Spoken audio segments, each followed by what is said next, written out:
today's topic is how to heal your pets.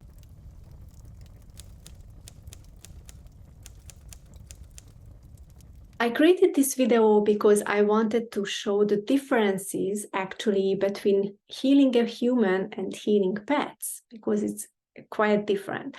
With a human, it is pretty easy to actually do meditation or doing a trauma healing, going back to past lives or going back to memories to release them, and then finally they forgive, and then by the release and let go, then they can actually stop triggers and get healed.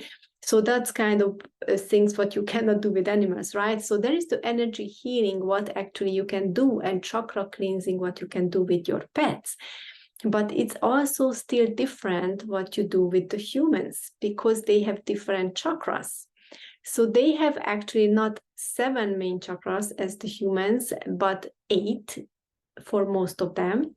For example, let's say the cats. The cats has this 8th chakra, the 7 as the humans, but the 8 is the brachial chakra, which is located by the shoulders on both sides. So this chakra is very special because it represents the connection between the human and the animal. And it's also the point where you start your healing, when you start healing a pet with hands-on. So you can do hands-on healing on an animal, basically, but if you can't keep the animal calm, during the healing, then you can actually also use the distance healing for them, and also use a hologram. And that's how you can also send energies to their chakras. You can connect also through a light. You actually can do like a meditation, bringing in light into your chakras and connect your chakras to the animal and start the healing like that. But it's a much more, but first you connect to the brachial chakra and then to the rest of the chakras. And for the dogs, it's even one more chakra. So they have 9th main chakra, and the 9th chakra is actually on their top of their nose. It's called the senses, because they have very strong senses, and it actually requires an extra chakra. So it's always good to know the anatomy also of the animal when you're doing healing for them, energy healing, especially if you do the hands-on healing and you know which area is wounded or needs healing. But for mental issues like anxiety and stress, you can actually use the holographic healing and the distance healing for them.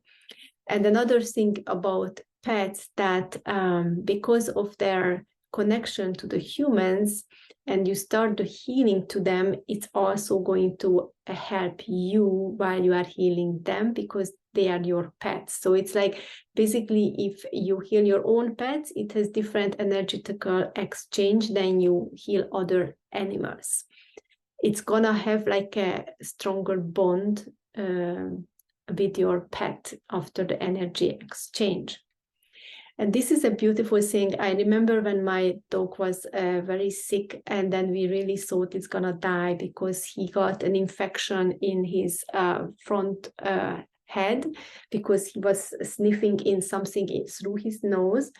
And he got the operation, but the operation was too late, because even doctors couldn't identify first why he's having certain symptoms.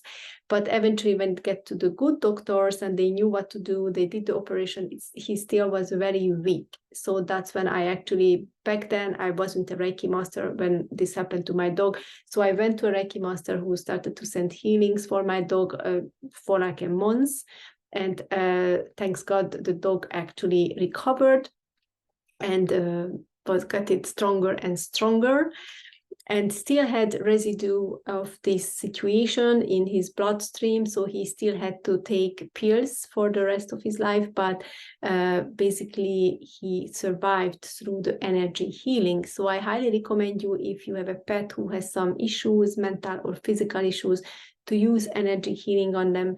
Even though if you are not a certified healer, you can still invoke energy from the universe through your crown chakra or through your hands and actually project it through your hands towards the animal to actually help them to recover faster. This is what I wanted to share with you. And then there is one more interesting thing about the chakras of the animals, that because of their anatomy, their chakras is much longer. So if you heard of how the chakras look like, they are like tubes. So basically, for example, the throat chakra is at the front of the throat chakra is here, the back is in the other side, and it's like a tube. So when it's blocked, it means basically this tube is blocked.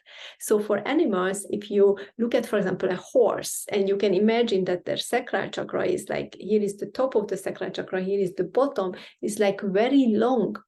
And also, like, for example, the heart chakra by the chest is also very long till their back.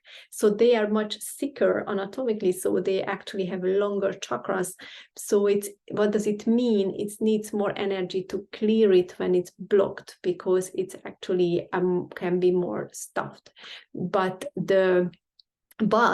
the healing can be actually more effective towards animals than people, because the people ruining their healings with their thoughts and the not acceptance. And because the animals don't have the kind of criticism and judgment, so they don't block the efficiency of the healing. So whatever energy they receive, they can actually turn it to positive healing energy, while humans, when they receive a healing because of their doubts and thoughts, they can actually repel it. Or even if you do it while they are asleep at night, you hear them at night, it's fine because they don't have thoughts, but the next day they start to have the different thought pattern, then they ruining it back. So at night you can again hear them, and next day they ruin it back by the third pattern. So it's with the humans, that's why it's really important not just to send them healing, but also communicate with them to change their mindset and beliefs and everything about why is certain things happening to them. While with the animals, you don't need to do this because they are very receptive of all kinds of energy healings. So I wish you an amazing success healing your pets. And if you need any information about this, please type it in the comments. I am more than happy to answer your questions, and subscribe to my channel if you love the content, because I upload daily. Thank you so much.